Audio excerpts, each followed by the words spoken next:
Oh, look at this one. He's a whopper. Let's reel him in. Whoa. Uh-oh. Oh. He's got away. Had him.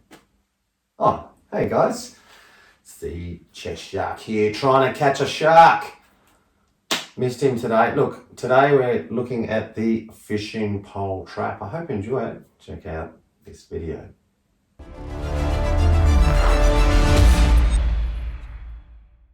Hey guys, it's a chess shark here helping you improve your game fast. If you're new to my channel, I would love you to subscribe.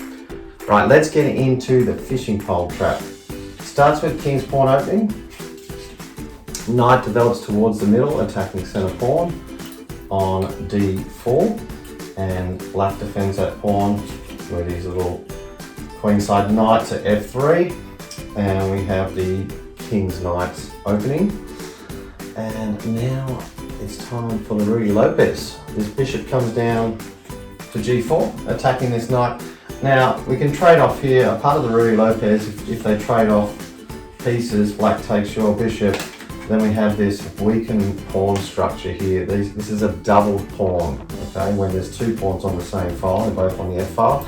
And the reason why this is weak is because this little guy here can't move. He's stuck behind this guy in front. Get out of my way.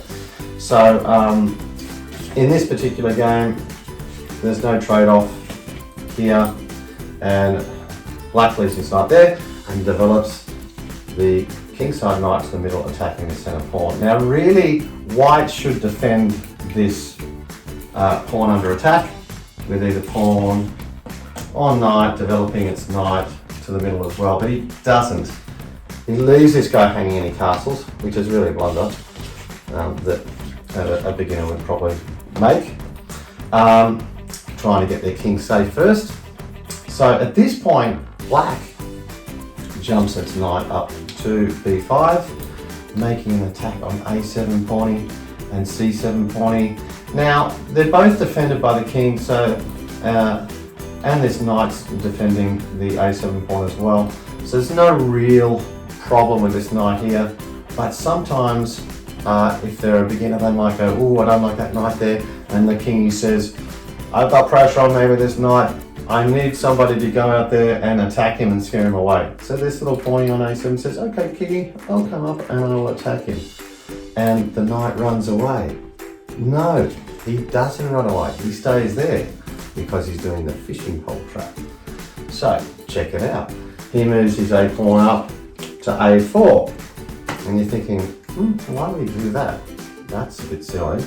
Because the white pawn can just take him, and Kingy says, take him, take that knight. And he gains an extra powerful piece worth 3 points, and black takes back, but this is all a part of the trap. Black will only gain 1 point, okay? So why would black sacrifice his knight for 3 points and only get 1 point back? Why would he do that? Well, first thing is this knight is under attack, but there's something else about this position that now black has an advantage. Can you see what black's positional advantage is? Okay, couple of things. This rook is now got this big open file, okay? When there's nothing on a file, no pieces on there, we call it an open file. So this rook's controlling that, and we've got potential for another piece to come out in the attack in a minute, which I'll show you in a sec. So the knight doesn't want to be attacked, so he just jumps away back to safety in this position. And now, can you spot the next move by black? A little combination of pieces, two-piece checkmate, potentially. Forced mate in a few moves. It's the queen. The queen comes out here, bang. Look at this big move. Chapow. Rookie, queen together on a open file. We have a battery now with these guys together. And we're threatening checkmate. Can you see black's checkmate threat? Two squares. You spot them? One is on a7. King can't take. Rook's protecting it. The other one is on a8. So white is under some serious pressure now and realizes that he's got to create some space because he's being threatened by checkmate. So how can How can he escape this threat? Well, he moves his pawn up 1 square so that if black comes here or here, he can escape the attack. But it's too late. What do you think black moves now? Black wants to eliminate this square here, the king running away. So what does he do? So he can still do his checkmate.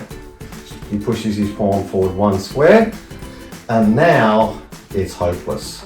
It is a forced mate. It doesn't matter what white moves. White can jump his knight out. He can try and get his queen here. It doesn't matter. Any piece he moves, it's too late because it is checkmate. Okay, queen a7 or a8, doesn't matter. King can't run away. Little pawn here is stopping king. So even little pawns can be crucial to a checkmate threat. Okay, I hear kids all the time go, beginner players go, oh, it's only a pawn, I don't care, it doesn't matter. Well, pawns can play, particularly in this position. Pawn and queen are working beautifully together to get the checkmate. The weakest player and the most powerful player. And of course, rookie cookie's back up as well. So there you go. I hope you like the fishing pole trap. Just think about it sometimes. It's worth sacrificing sometimes a piece to gain momentum and also create a positional development advantage. So think about that during your games as well when you're playing, about how you can create some open lines, some space to potentially get forced mates, like in this fishing pole trap. Okay, hope you enjoyed. If you did, please click the like button, and I'd love you to subscribe to my channel. It's over from the Chess Shark. See you next time.